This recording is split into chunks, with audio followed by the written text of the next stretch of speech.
যুক্তরাজ্যে সাম্প্রতিক বছরগুলোতে প্রধানমন্ত্রীর চেয়ারে বেশি দিন কেউই থাকতে পারেন না। ব্রেক্সিটের পর থেকেই মূলত এমনটা শুরু হয়েছে।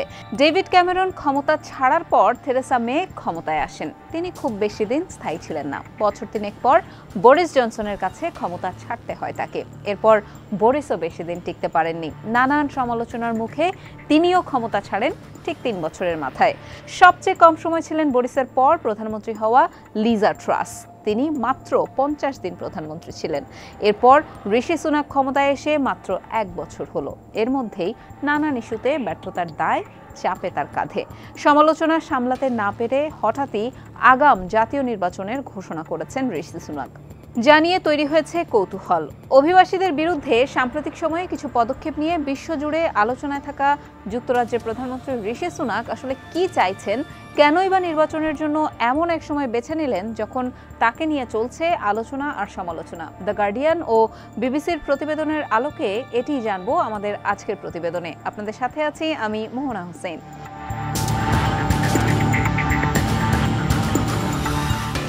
যুক্তরাজ্যের সর্বোচ্চ ক্ষমতাধর ব্যক্তি রাজা দ্বিতীয় চার্লস। আনুষ্ঠানিকতা হলেও সব কাজে তার অনুমোদন বা অনুমতি প্রয়োজন হয়। পার্লামেন্ট ভেঙে দেওয়ার অনুমতি দিয়েছেন তিনি। আগামী ৪ জুলাই হবে যুক্তরাজ্যের জাতীয় নির্বাচন। এর আগে ১০ নম্বর ডাউনিং স্ট্রিটে প্রধানমন্ত্রীর কার্যালয়ে মন্ত্রিসভার সদস্যদের ডাকা হয়। সেখানে আগাম নির্বাচন নিয়ে আলোচনাও করেন প্রধানমন্ত্রী ঋষি সুনাক। প্রধানমন্ত্রীর আগাম নির্বাচন পরিকল্পনা নিয়ে মঙ্গলবার থেকেই ওয়েস্টমিনস্টারে গুঞ্জন ছড়িয়ে পড়ে। এর মধ্যে আলবেনিয়া সফর সংক্ষিপ্ত করে দেশে ফেরেন পররাষ্ট্রমন্ত্রী ডেভিড ক্যামেরন। প্রতিরক্ষামন্ত্রী গ্র্যান্ট শাফসও প্রধানমন্ত্রীর ডাক পাওয়ায় তার পূর্ব নির্ধারিত বিদেশ সফর পিছিয়ে দিয়েছেন।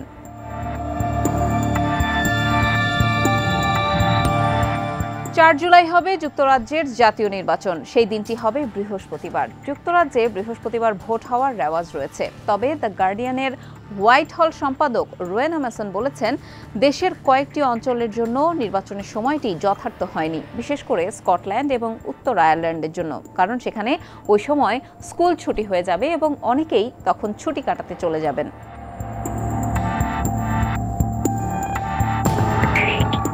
কয়েক সপ্তাহ ধরে প্রধানমন্ত্রী সুনাক বলে আসছেন, দেশের অর্থনৈতিক অবস্থা উন্নতি হওয়ার প্রমাণ রয়েছে তার কাছে।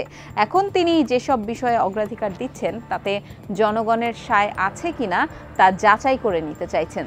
স্থানীয় নির্বাচনে ভরাডুবির পর বর্তমান সময়কেই ভোটের জন্য উপযুক্ত ভাবছেন সুনাক। কেননা সামনের পরিস্থিতি তার হাতে নাও থাকতে পারে। বিশেষ করে রুয়ান্ডা প্রকল্প তার অগ্রাধিকারে রয়েছে। এই প্রকল্পের মাধ্যমে যুক্তরাজ্যে আসা অবৈধ অভিবাসীদের রুয়ান্ডায় পাঠিয়ে দিতে চান তিনি। যেখানে অবস্থান করে অভিবাসীরা তাদের আশ্রয় নেওয়ার আইনি লড়াই চালিয়ে যদি জিততে পারেন তবে তারা যুক্তরাজ্যে প্রবেশ করতে পারবেন।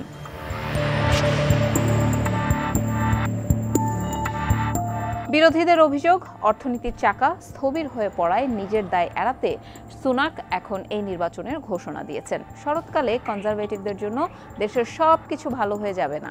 ছোট ছোট নৌকা মানে অভিবাসীদের নিয়ে নৌকা আসতেই থাকবে এবং একজন অভিবাসীকেও তিনি রুয়ান্ডায় পাঠাতে পারবেন না। কর কমানোর সুযোগও তাদের হাতে খুবই কম আছে।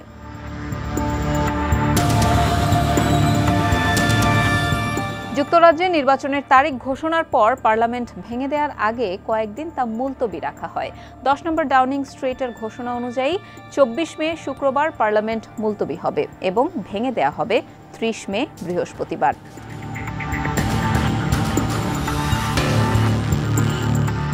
পার্লামেন্ট ভেঙে দেওয়ার পর পদ হারাবেন সংসদ সদস্যরা। যারা আবার নির্বাচন করতে চান তারা নিজ নিজ নির্বাচনী এলাকায় ফিরে গিয়ে প্রচারে নামবেন। তবে তারা এমপি হিসেবে নয়, সংসদ সদস্য প্রার্থী হিসেবে ভোটের মাঠে থাকবেন। নির্বাচনের আগ পর্যন্ত মন্ত্রীরা আগের মতোই দায়িত্ব পালন করে যাবেন। এই সময় সরকারি কর্মকাণ্ড সীমিত থাকবে। রাজনৈতিক উদ্দেশ্যে প্রচার কোনোভাবেই রাষ্ট্রীয় অর্থ ব্যয় করা যাবে না।